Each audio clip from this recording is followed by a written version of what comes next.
In this narcissistic me decade, where disciples of physical perfection pump iron on the Zen route to personal fulfillment, there was one man in the right place and at the right time.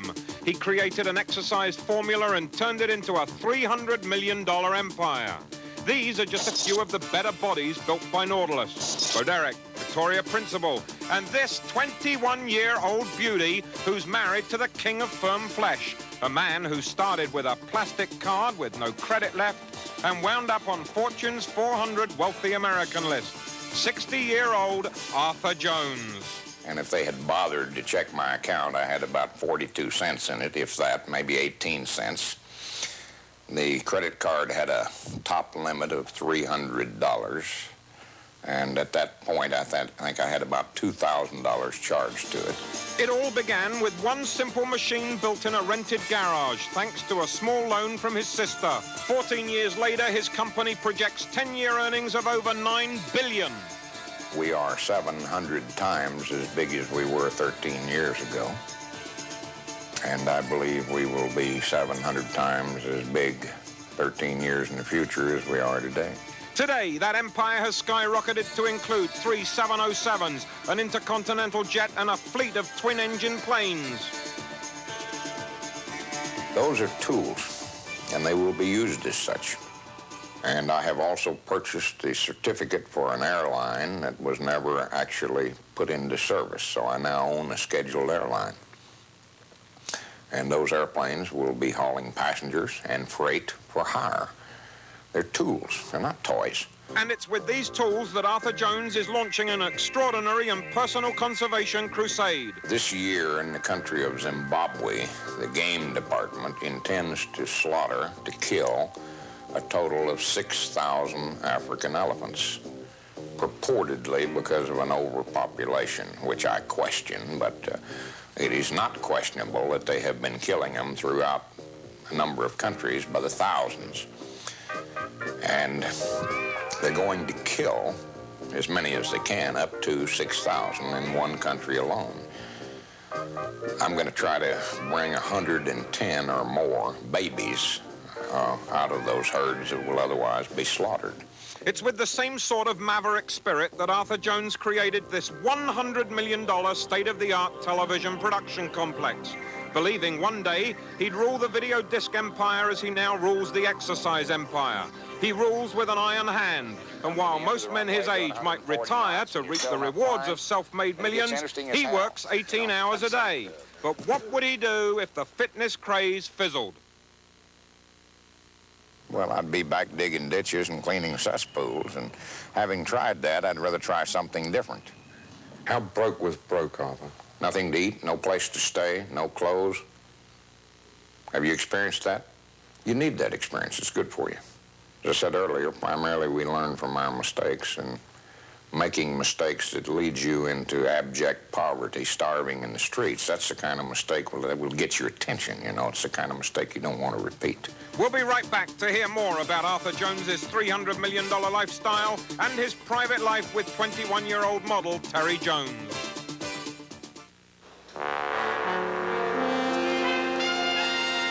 As Nautilus made millionaire Arthur Jones's incredible fortune multiplied, he began to worry about protection. At his closely guarded compound in Central Florida, you can't help noticing the locked doors, the 48 surveillance cameras, and the crocodile moat that surrounds the property. Why do you still pack a pistol?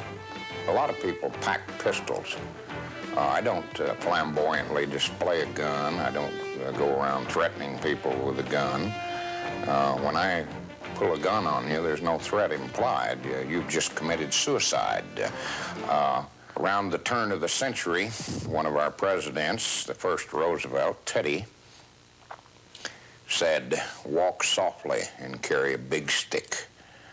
I have updated that for modern times. Sneak around and carry a Thompson submachine gun. Lifestyles does not endorse any views of any person interviewed, but solely presents them in the form made for our viewers to react to. Arthur Jones's philosophy is his and only his.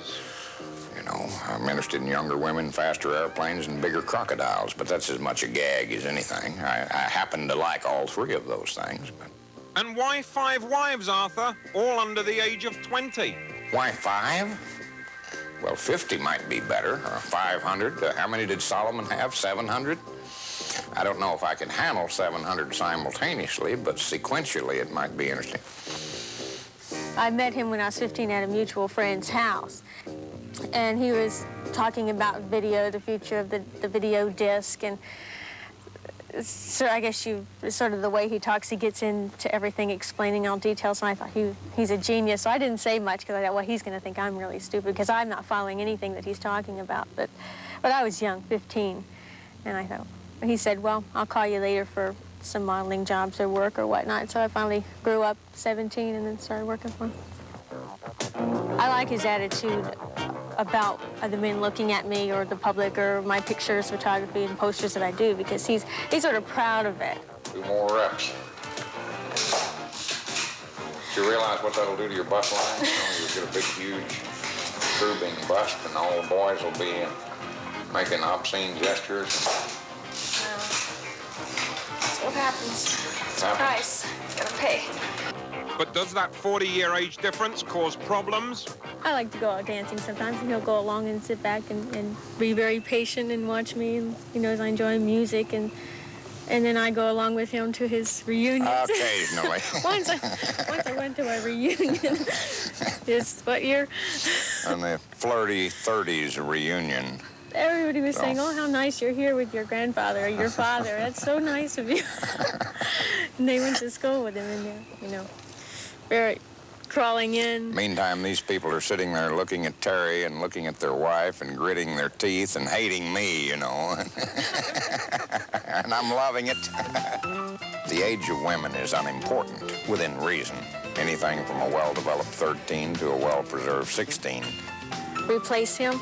No, because I've been totally spoiled and nobody could put up with me, and I couldn't put up with anybody else. So it'd either be with him or myself. Just wouldn't work any other way. Been corrupted, been spoiled. Terry and Arthur live in this 14-room mansion in Ocala, Florida, where the front lawn displays that double entendre initials, T&A. Well, some people think it stands for Terry and Arthur, but what does T&A normally stand for? Called the T&A Ranch. It's 68 miles from our business, and it's nice to, that little drive, it sort of gets us away from people. There's people all the time around Arthur, constantly. And we came here 3 years ago, and it was sort of a little bit of an escape, but now this is turning into an empire itself, and I don't know where we're going to go now. Well, I don't consider myself rich. My wife is constantly complaining that I would never change my pants if she didn't force me to. I would wear them until they wore out. I don't have any hobbies. Occasionally I go to a movie. I read, not as much as I used to, but when the opportunity presents itself, and I work. So I don't spend any money on myself. Nor will any of his children inherit any money from the Jones empire. I think money is a very poor motivator. You can't eat money. Giving it to people or leaving it to people destroys them. You can't take it with you. But money is a tool, and you use it to further your work. Any empire or any sort of successful situation depends upon, in the end, superior force. But not simply the possession of superior force. Superior force alone is not enough. The unhesitating willingness to use superior force is not enough. Your enemies must clearly understand that you like using superior force. Then they don't fool with you. Arthur Jones, a man with definitely his own views.